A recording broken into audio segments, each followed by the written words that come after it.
Stellar Blade, a game that, by all accounts, shouldn't really be controversial at all. In fact, what you can see in Stellar Blade, at least before modding the game, which doesn't count because developers can't account for mods. You can mod just about any game with anything you want as long as it's available, or you can do it. But Stellar Blade without mods, Stellar Blade as it is, has nothing really controversial in it, because Stellar Blade has less of the spicy scenes than a lot of other games.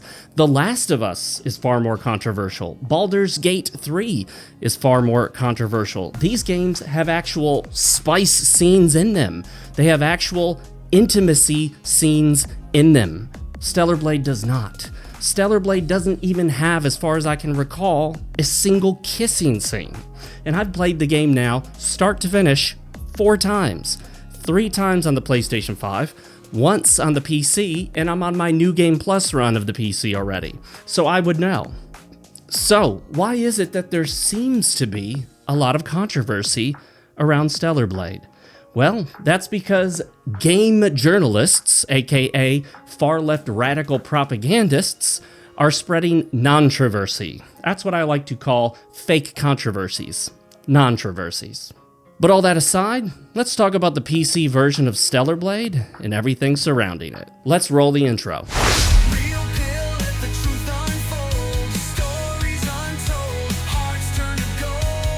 You're taking the real pill with RealMarcFoxx, your home for rational, reasonable, real gamers. Oh yeah! Many of you may already know my thoughts on Stellar Blade, not only from my X account, formerly known as Twitter, but also because I did an entire video on Stellar Blade based on the PlayStation 5 version. I also bought the case for Stellar Blade, doesn't even have a disc in it, just the case basically, and put it on display behind me in my videos. I also purchased a display plate of 2B from Nier Automata, even though I've never actually completed the game, because she's such an excellent character, and so is Eve.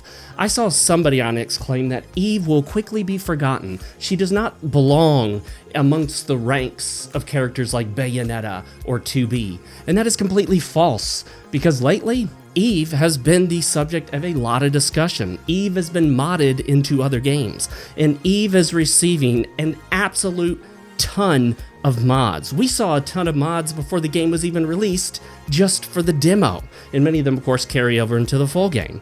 One of the best things about PC gaming is that you can customize your game, even if the developers don't want you to. But in the case of Stellar Blade, the director himself has come out and said that he has no desire to try to control what people mod into the game. In fact, he encourages it. He wants to see more. He thinks people aren't doing enough modding. And specifically, he referenced mods that don't just change Eve's appearance and outfits, but also do other things with the game as well. So, having poured many hours into the game, completing it start to finish, and starting a New Game Plus version of the game, what do I think of the PC version? Well, I gotta tell you, it's actually amazing. And believe it or not, for me, it's been more stable than the PlayStation 5 version.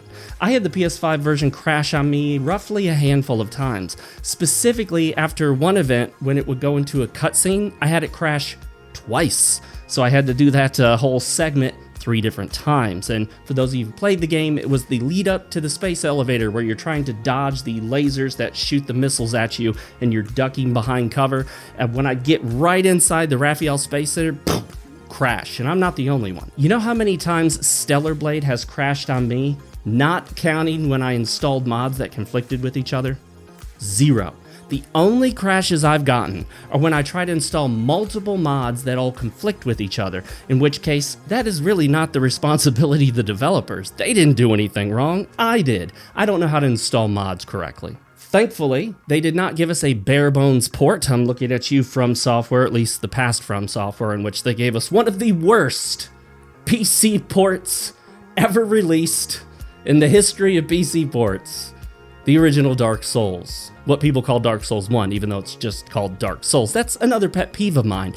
But back on topic, Stellar Blade has plenty of options for you, and thankfully you can turn off things like film grain, chromatic aberration, and motion blur. Because as you all know, the Real Gamer Brigade here at RealMarcFoxx, We don't use motion blur because no real gamer uses motion blur. And also, real gamers tend not to use film grain or chromatic aberration unless it's just simply appropriate to the specific game, but in most cases, it's, well, not. Stellar Blade is not a film, so why in the hell do we have a film grain applied to it? Same thing with Mass Effect. Come on, BioWare. Stop putting film grain in games that are not films, not based on films, and are not trying to be films. Now, those movie games out there, those movie games like Hellblade, Senua's Saga, and all that other junk that I care nothing for because I care about gameplay, not watching lots and lots of cutscenes with intermittent bits of pushing the analog stick forward to walk. Those games could probably use film grain because they're basically interactive films. But in the case of a game like this, Elden Ring, Stellar Blade, Mass Effect, in my opinion, film grain doesn't belong, and you can turn it off. And for those that need it or just want it, you can use DLSS or frame generation. I've tried using them, but again, as you know from my previous videos, I'm not a big fan of these AI tricks. I don't like AI upscaling, and I don't like AI generated frames. I prefer to have real rasterization from the game engine and have every frame of that game come from the game engine so that the frames I see on my monitor are also the frames that are coming from the game engine and affecting the feel of the game. Because as I've discussed before, it is possible with frame generation at max settings on the latest graphics cards to get 120 frames per second visual experience, but actually get 30 frames per second of responsiveness. And that's a big deal for a game like Stellar Blade or Dark Souls or Elden Ring, because these games really do depend on timing, and the number of frames you have increases that input window for you to give an input from your controller and get that parry, dodge, block, or whatever the case is. And speaking of performance, frame rate, how does this one do without DLSS and without frame generation? Well, I gotta tell you, I'm shocked. It does amazingly well, and it's probably because it's using Unreal Engine 4. I think Unreal Engine 4 is a really solid engine. Unreal Engine 5 can look better and has lots of really cool tools that can help people create better looking games than they could otherwise, especially if they don't have the skill set for it, because it comes with a lot of presets that you could just click a button. Nanite foliage. We've all heard about Nanite, right? Lumen. Thank goodness for Lumen and Nanite, right? Oh, what's that? Yeah, your game's gonna run at 55 frames per second on high settings when you have one of the best graphics cards in the world? Well, tough beans, my friend. Unreal Engine 5 unoptimized. But in this case, Stellar Blade is running Unreal Engine 4, and they've clearly put a lot of effort into this, because as I've mentioned, I haven't gotten a single crash, no freezes, no blue screens, and it runs amazingly well without any of those tricks paraded by companies like NVIDIA. I'm not using FSR, I'm not using DLSS or ZESS, no frame generation, and I'm often getting 80, 90, 100, 120 plus frames per second. And with a 240 Hz monitor, that really does help the visual experience, and it gives me that much more, well, opportunity, not time, but opportunity to put in inputs to get those perfect guards or parries, whatever they call them, those perfect dodges and all that good stuff, because this game is not easy. Even on the easy mode, it's not easy, which they call story mode. They should call that normal, and the normal mode should be called hard. And then the hard mode, after you complete the game once, should be called hardcore or nightmare. Although, when you look at Stellar Blade and you see even all these outfits, it's hard to imagine this game could possibly be a nightmare. And on the subject of outfits, we can't help but talk about them whenever we talk about Stellar Blade. And while many people will say that, oh, I've not seen anything about gameplay in this game, all people ever do is show pictures of Eve's ass and her breasts and all. No, that's false. That's an absolute lie. I've been seeing lots of conversation around Stellar Blade. Just because people respond to the controversies stirred up by left-wing radical activist game journalists doesn't mean that's all they talk about. If you think Stellar Blade is nothing more than a bit of TNA, well, you're wrong on two accounts. Number one, the gameplay is amazing. This is a variation on the Souls format combined with a character action game. It is really good. There are tons of combos, special beta abilities, burst abilities, a special kind of god mode that you can go into later in the game. There are grenades you can use. You even have a drone that connects to your hand that gives you essentially a ranged weapon with different ammo types. There's a ton of stuff you can do in this game. It's not just dodge, block, parry, and attack. No, there's a lot going on here. In fact, I'd challenge you to memorize all the different moves you can make in this game. I bet you can't. And the other way that those people would be wrong saying this is nothing but a TNA game is that the base game without mods, which like I said, mods don't count because they're created by gamers and then installed to that particular version of the game outside of the developers and what they've created, is that there is no actual, well, TNA in this game. Stellar Blade contains zero nudity and zero pornographic scenes. It contains zero spice scenes, zero intimate moments, and like I said, I don't even think there's a single time where anybody even kisses in the game. So people complaining about Stellar Blade being a gooner game and gross and for horny males who are living in their mom's basement and have never seen a woman and all these stupid phrases, well, these are the same people praising bare spice scenes in Baldur's Gate 3. These are the same people praising games that let you customize the genitalia of your character. These are the same people praising games that are all about dating and having relationships. And yet, Stellar Blade, which has no dating, no romantic relationships, no kissing, and no spice scenes, that's the Gooner game? I also remember many of these same game journalists, otherwise left-wing radical propagandists and activists, talking about how great Hades was because of the attractiveness of the character designs. And yet, Stellar Blade is bad because it has a conventionally attractive female who doesn't even represent a real woman's body, even though it's literally a real woman's body. The face has been changed, but it's literally based on body scans of a Korean model. It's an actual real woman's body. Now, granted, you will notice that when you change some of her outfits, it literally does change some of her body proportions, and that may just be for the simplicity of getting the outfits and everything with the physics and all that stuff to work properly. But then people bring up stuff about, oh, but Fox, you know it's a Gooner game because there are jiggle physics. Well, there are plenty of games with ridiculous jiggle. There are plenty of games with ridiculous jiggle physics, sure, but this isn't one of them. This one has some of the most realistic jiggle physics that I've ever seen in that they're not absurd, they're not excessive. And in fact, you may not really notice them all that much unless you're staring at the character. And when I'm in the middle of combat, I'm really not seeing them, like, at all. That's why people emphasize the physics when she slides down a ladder, because there are realistic jiggle physics when she slides down a ladder. And that's fine. Games don't need it, because games don't have to be totally realistic. After all, the first time you get stabbed through with a sword by a giant beast or monster, whatever the case is, clawed to death, bitten, you'd be dead. And in the case of Eve being a kind of half hybrid human android, whatever, obviously, you know, that these things would just slice her in half, chomp her in half, slash her in half.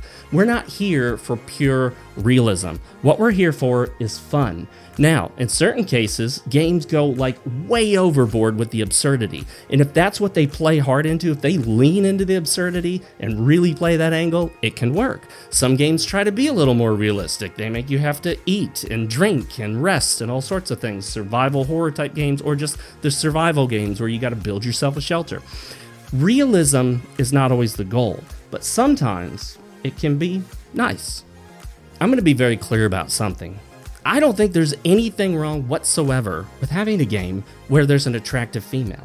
Nor do I think there's anything wrong whatsoever having a game where there's an attractive female that you can put in different outfits, some of which are more or less revealing.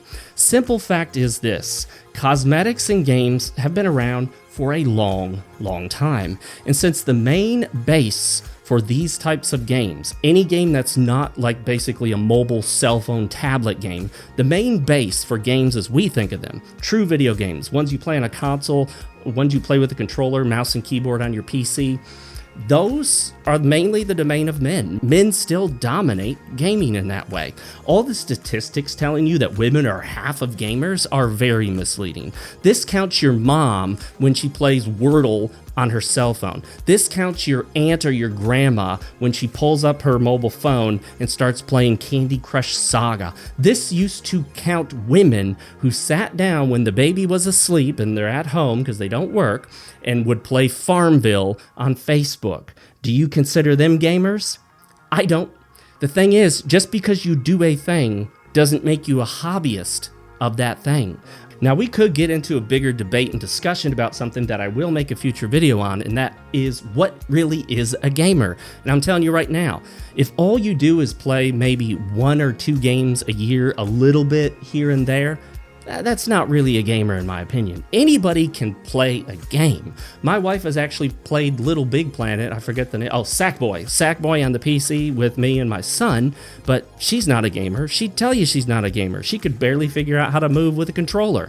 But just because she played one game one time with a controller on the PC does not make her a gamer. I've sewn buttons on shirts where the buttons have fallen off. But you know what? I'm not a tailor. I'm not.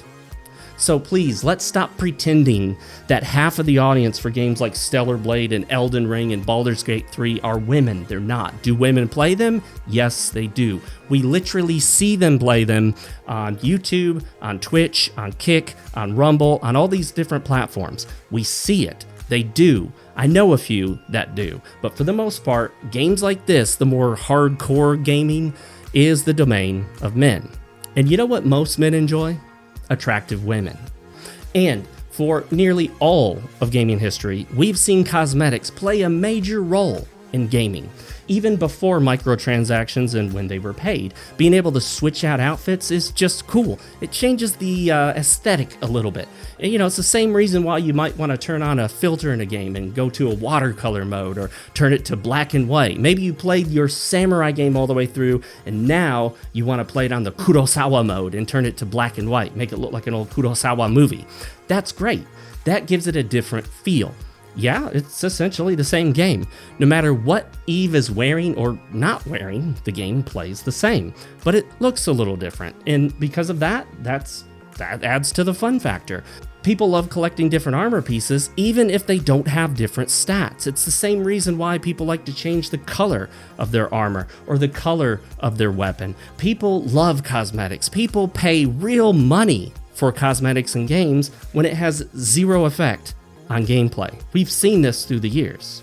In fact, you can go back to the 80s and see a game like Metroid where one of the rewards for completing the game in under an hour was being able to see Samus without her suit in basically a bikini. Now, granted, it was pretty pixelated on the NES back in the day, but that was an actual reward. And it wasn't to goon to or to perform some sort of self-action, if you know what I'm talking about. No, I don't think any significant number of gamers are pleasuring themselves to characters in video games. I just don't think that's happening, especially with the prolific availability of the pornographic content that's on the internet. You think they'd sit down and put Eve in one of these outfits and be like, okay, here I go, grab a box of Clean? No, it doesn't happen.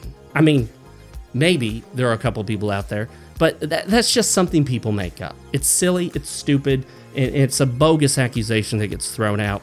It's dumb. As for the new content that's now available with the PC version and retroactively the PlayStation 5, it's pretty good. You actually get not only some Nikkei outfits and hats and a few other things, but you actually get the new character in the game. You can fight her in the special boss mode, which is cool. You can fight another guy that you originally could never fight in the base game.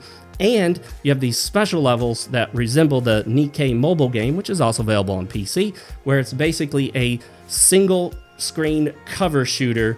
Very simple, nothing super fancy, but it's fun enough. And whenever I get to those times, I quickly switch from using a controller to the mouse and keyboard. And I found that the base controls for it, using the control key and the shift key and having to hold like shift and A or D to move, was hard to get used to. I probably could have rebinded them or rebound, but I just didn't feel like it. I got used to it and I was able to ace those no problem.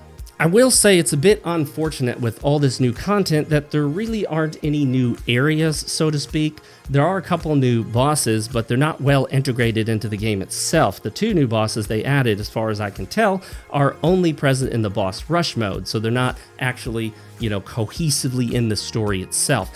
What I would have liked to have seen is, instead of just have new outfits, a new shooting mode that you can go into separate from the game, and having bosses in the boss rush mode, it would have been cool if they'd added a new area. It wouldn't have to be huge. I'm not asking for like a new giant desert area or new huge open world area, but just maybe a new linear area to go through, collect these new items, and fight the new boss. That would have been more fun than just having this content, because when the 2B DLC released, I was quite disappointed to find that all it really was is finding the shop, collecting this new resource to buy the new items, and that was pretty much it. Like, they added a song, but there really wasn't much more to do. It just added to the collectathon nature of the game. Now, I have platinumed the game on the PlayStation 5, done pretty much everything there is to do in the game, collected pretty much everything there is to collect, and in the case of this one, to get all of the new outfits, you actually have to play into New Game Plus Plus. You go through New Game, you get all the outfits, then you go through New Game Plus, and for most of those outfits, you get alternate colored versions. Then, in order to get some of these new outfits, you have to play through it on New Game Plus Plus. And this is kind of a bummer, especially for those that have already played through multiple times on the PlayStation 5, because now we got to play through the game 3 more times if we want to collect all these different outfits. I don't know if I'm going to make it through a second entire playthrough, much less a third, maybe a second, but a third entire playthrough, making for a total of 6 playthroughs for me across PlayStation 5 and PC, that is a bit much, even for a game that I think literally is one of the best games ever released. I wouldn't say it's number 1 or number 2, not even number 3, but Stellar Blade is an amazing game from a gameplay perspective, visually as well. Performance is great. The customizability when it comes to having all these different outfits, hats, earrings, glasses, all sorts of cool stuff. You can dress up the drone, you can dress up Lily, you can dress up Adam. They really did go all out in making a lot of little, but side fun stuff for this game that, while it doesn't directly affect gameplay, it does add to the fun factor, and it gives you a reason to explore, because you're not just collecting cards that sit in your inventory, you're collecting outfits that you can switch to at your leisure. If you get bored of seeing her running around in this outfit, switch to this outfit. If you want Lily to wear this outfit, fine, or maybe this outfit. You can change up the drone. You can be silly and wear the Santa costume that came from the Santa added kind of seasonal content. So, how does Stellar Blade run on the Steam Deck, you may be wondering? Well, I gotta tell you something. I'm shocked at how well it runs. I put this thing on Steam Deck setting, which is included with the game, which is awesome because you don't have to do much else, and turn off motion blur, of course. And I got to playing, and I was amazed that instead of being at about 30 frames per second, which is what I expected, it played mostly at 60. It wasn't a locked 60, it did drop at times, but it was pretty consistent, particularly in the more narrow areas. So in the linear levels, it was pretty much 60 across the board for the most part. In the open world, it could drop at times, but I was shocked at how well it also looked and played. Now granted, you're playing on the Steam Deck, this is portable hardware. It's not the latest and greatest because you probably don't want to pay $1,200 for your little handheld system. You're not going to get the same visual experience you would on a powerful gaming PC or even a powerful laptop, not even a PlayStation 5. But if you just want to play Stellar Blade on the go and you want a good enough experience, this is better than good enough. It's actually very, very sufficient to play this game. And having 60 frames per second on the go with a game like this is really solid. So to finish off this conversation on Stellar Blade, PC version, PlayStation 5, the content, the outfits, the controversy surrounding it. I got a hair in my eye here. What I'd like to say is this. If you want to enjoy this game, enjoy it. If you want to enjoy the fact that there's an attractive female character that you can put in different outfits, do it. Don't feel ashamed. Don't feel embarrassed. Don't let people tell you anything otherwise. You do you, play the game, enjoy it, and don't get caught up on all this controversy nonsense from far-left radical activist propagandists who are pretending to be games journalists. Because if they were games journalists, they would play and enjoy good games. They wouldn't see a good game and then bitch and moan about these little insignificant things that don't matter to real gamers. Now, if you're a real gamer and you don't want that kind of content in your game, you know what? You can have Eve wear fairly normal clothing. Not all of her clothing is skimpy. You can put her in a bear outfit where it's basically a bear suit. You can have her covered pretty much from the neck down if that's what you want to do. If you have young kids around, or if you have guests at the house and you want to play it and maybe don't want to feel a little weird in front of them, you can pick outfits that won't make you feel all that weird. But this game is what it is. And you have to use your suspension of disbelief a little bit. Yeah, she's sort of this hybrid of human and android. Reminds me quite a bit of 2B. There have been a lot of comparisons to Nier Automata with this. And yes, that was an inspiration for the game. But at the same time, sometimes as male gamers, things like this are just fun. You know, it's a different kind of fantasy than the typical male power fantasy, which there's nothing wrong with that either. That's been maligned to no end by these radical left-wing feminists. They want to make you feel like a male power fantasy is bad. It's not. It's fine. That's a normal part of being a boy than a man. You know, boys run around with sticks imagining they're incredible heroes with a sword and defeating dragons and things of that sort. And there's absolutely nothing wrong with that, because throughout your life, there will always be these giant beasts you have to defeat. Not literally most of the time at least, but figuratively. And being able to practice doing that in a fantasy setting could be helpful, could boost your sense of self-worth, it could boost your confidence. I'm not saying you're going to play this game and feel like you can overcome anything, but if you play Souls-likes or Souls-adjacent games like this one, which leans a little more towards character action while also having Souls elements, well, it'll teach you to get good, even on the easy setting. And speaking of getting good, you know how you can get good? By clicking the like and subscribe button and leaving a comment down below on your thoughts on Stellar Blade and even the controversy surrounding this character's beauty. I'd love to hear your thoughts. I do read every comment that you leave, and I do really appreciate each and every one of you for showing up to my videos, because without you, there wouldn't be the Real Pill with RealMarcFoxx. Thanks again for joining me, everybody. I had a blast with this one. I absolutely love Stellar Blade. I'll play it again in the future, I'm sure. I hope you do too as well, whether on the PlayStation 5 or PC or on a Steam Deck. Either way, it's a great experience. I'll see you in the next video. And as always, my friends, stay real, keep playing, and never forget, yesterday's tomorrow is today's today. Don't forget to take the real pill. See you in the next video.